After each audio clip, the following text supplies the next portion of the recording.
think it's possible right now because we're only just reaching the point of actually communicating with each other across the whole world.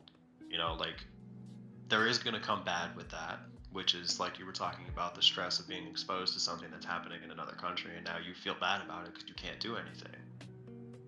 But the good side of it that I look at is how connected we're becoming. How much easier it is for me to talk to someone in another country and understand that their culture and beliefs are completely different, but they live their life in kind of the same moral fashion that I do. It's interesting to see the kind of similarities that we have between each other. And I mean, yeah, someone could say, oh, well, this is my right and wrong, and it'd be a bunch of bad things. But would I do that? Would you do that? Would someone who's listening do that? Would anyone that you know specifically do that? Is that how they think? I mean, sure, the possibilities out there someone could be bad, but the possibilities out there that someone could be good or that someone could be neutral. I mean, there's so many different things. And that's why we have laws to kind of help, weed out the bad ones from the good ones. But there's not really like a preventative measure to kind of actually help humans from being the bad. Because you're not just born wanting to go do all those bad things. You're I molded into think that that. you're definitely born pretty daggone bad. And I Really? think that it takes Okay. society teaching you to resist those urges for you to be a good person.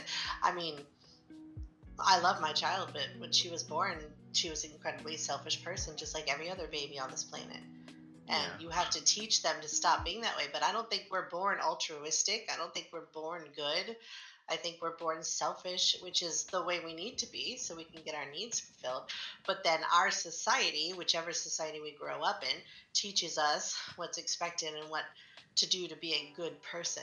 But I don't think that's just our natural instinct, because otherwise it wouldn't make sense. There are societies out there today with the same human beings that are born in that society that stone women for cheating on their husbands. And I don't think that's a good thing in any society, but they would say it's okay because that's the way that their society judges right and wrong. And that's fine. I have no problem with that. That's the way their society has determined it needs to be. But other societies would find that abhorrent. And so I don't know that you can say there's a collective right and wrong when different societies have decided what's right and wrong differently over the years.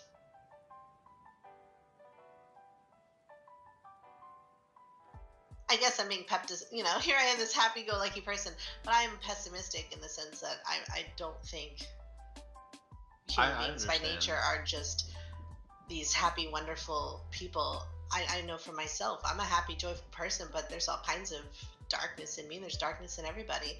And you have, the first question you asked me, what gets you up and going in the day?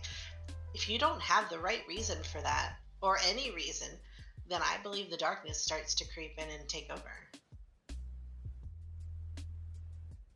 I mean, that definitely makes sense. I don't disagree that, I don't think we're born innately good. Um, I guess that went in more specific. So yeah, I mean, what I meant by I don't think we're born innately bad either, though, but it doesn't mean the opposite. If so, You're right. I think we're born there's innately just so much to think selfish, about. which Okay. isn't necessarily bad. If you're a tiger Yes. and you live alone in the jungle, well, being selfish is perfect. But in a world where you're trying to create a utopia where everybody coordinates together, you can't be selfish. And so that's why it takes a lot of effort to make our innate selfishness work together as a society. That's what I meant. It's not so much bad, Okay. it's more we're just selfish, and that's the way all animals are created pretty much. And it's hard to get over that. I mean, that's the basic survival instinct is I need to survive. How can I survive? You're only thinking of you, Correct. and so I definitely understand that as babies and as kids, that's kind of where the basis of probably all of your thinking is coming from is, if you have to always worry about it, but because of our luxuries of growing as a species that we now have the ability as children to not have to worry about, I'm gonna continuously have to survive. There are kids out there who are able to just enjoy being a kid. Yeah, But but you have me wondering. I'm not you, sure we ever stop being really selfish. It may, our bubble may get bigger. So yes, I may include my family now, but I'm going to want what's best for my family over your family in theory. If yes, there's only one house available, I'm going to want it for me.